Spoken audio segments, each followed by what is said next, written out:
Halo teman-teman semuanya. Di episode kelima dari Belajar jQuery ini, saya akan membahas tentang this keyword. Nah, this ini adalah keyword yang sangat penting ya di dalam jQuery. Mari kita pelajari untuk apa this keyword ini ya, teman-teman.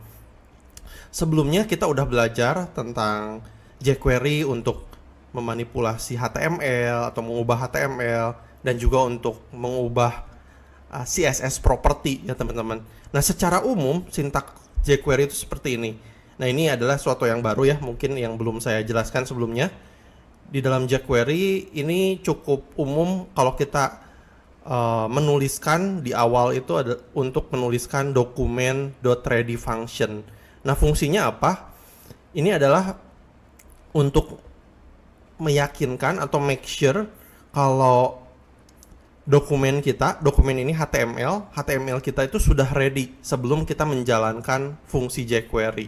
Karena bisa terjadi kalau HTML kita besar ya teman-teman, HTML-nya ini belum belum beres keluar, tapi script JavaScript-nya atau script jQuery-nya ini udah dijalankan. Sedangkan script jQuery ini sebetulnya digunakan untuk mengubah HTML. Nah, untuk situasi tersebut supaya tidak terjadi, maka kita secara best practice kita bisa tuliskan seperti ini. Dokumennya harus ready dulu. Nah, baru kita tulis function jQuery-nya di dalam dokumen ready ini ya, teman-teman. Tapi karena saat kita belajar di episode ini dan juga di episode berikutnya, karena HTML kita cukup relatif kecil, maka saya nggak akan gunakan dokumen ready ini. Tapi supaya teman-teman mengerti, dokumen ready ini adalah untuk make sure HTML-nya keluar dulu, baru kita jalankan fungsi jQuery atau JavaScript kita ya teman-teman. Karena jQuery ini digunakan untuk mengubah HTML seperti itu. Nah, secara umum sintak jQuery itu seperti ini ya, selektor, lalu actionnya apa. Sebelumnya kita udah belajar selektornya dengan memanggil ID dan juga class. Tapi bisa juga sebetulnya selektor ini dipanggil nama elemennya ya teman-teman. Contohnya elemen P seperti ini. Dan juga bisa dipanggil this keyword. Nah, ini yang akan kita pelajari di episode ini. Lalu actionnya apa. Oke, mari kita langsung aja ya buka code editor kita. Nah, ini file saya dari episode sebelumnya ya teman-teman. Saya nggak akan buat baru, saya akan save as aja file ini. Jadi file untuk episode kelima. Saya rubah juga title-nya di sini. Oke, dan saya udah punya script jQuery-nya ya teman-teman, yang saya ambil dari website W3 School sebelumnya. Oke, saya mau hapus. Saya mau buat button, jadi saya sisain satu elemen button di sini ya teman-teman. Nah, saya mau hapus dulu ID-nya. Saya isi teksnya button 1. Saya mau buat 3 button ya teman-teman.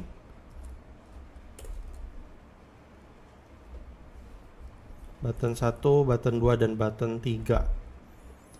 Oke. Ini scriptnya saya hapus. Oke, coba kita save. Dan kita buka filenya.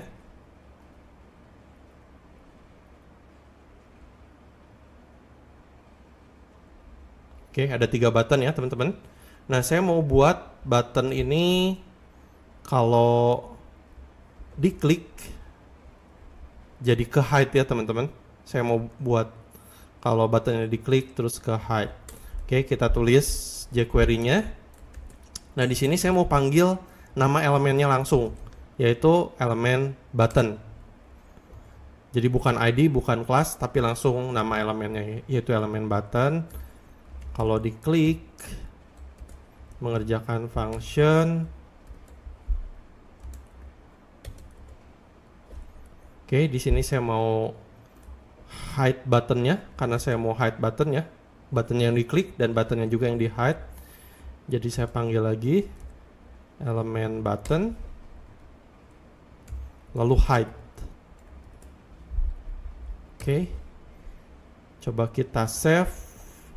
Kalau kita refresh, nah kalau kita klik semuanya hilang ya teman-teman, karena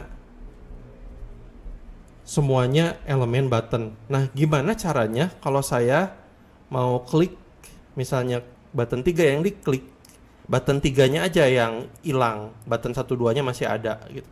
Kalau button 2 yang diklik, button 2-nya aja yang hilang.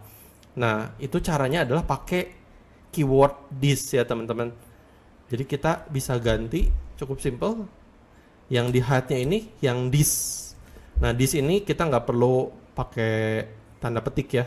Kalau ID, kelas, atau nama elemen, kita perlu selektornya ini dikasih tanda petik. Tapi kalau this, nggak perlu. Nah, kita bisa buat seperti ini. Coba kita save, kita refresh. Sekarang, yang dikliknya aja, yang bakal ke hide. Nah, seperti itu ya teman-teman.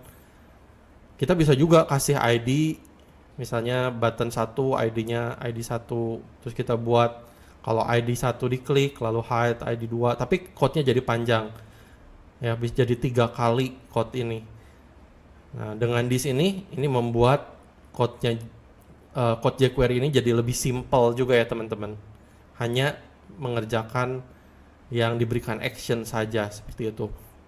Nah, this ini bisa juga dikolaborasikan atau digunakan saat kita memanggil selektor kelas ya teman-teman. Misalnya di sini saya punya elemen paragraf, misalnya hello world.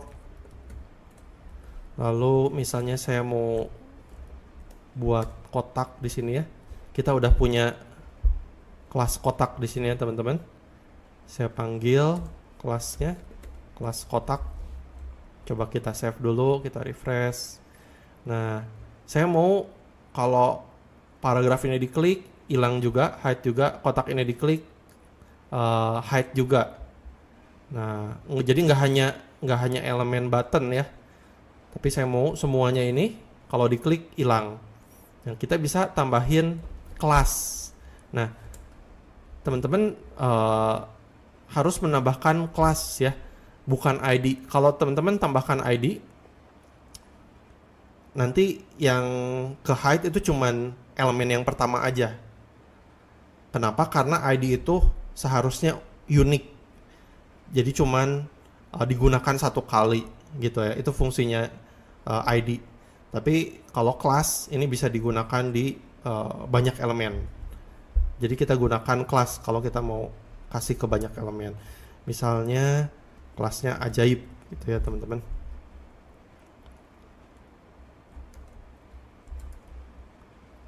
Oke. Kita kasih, kita tambahin nih kelas ajaib. Nah, sekarang kita mau panggil kelas ajaib ini.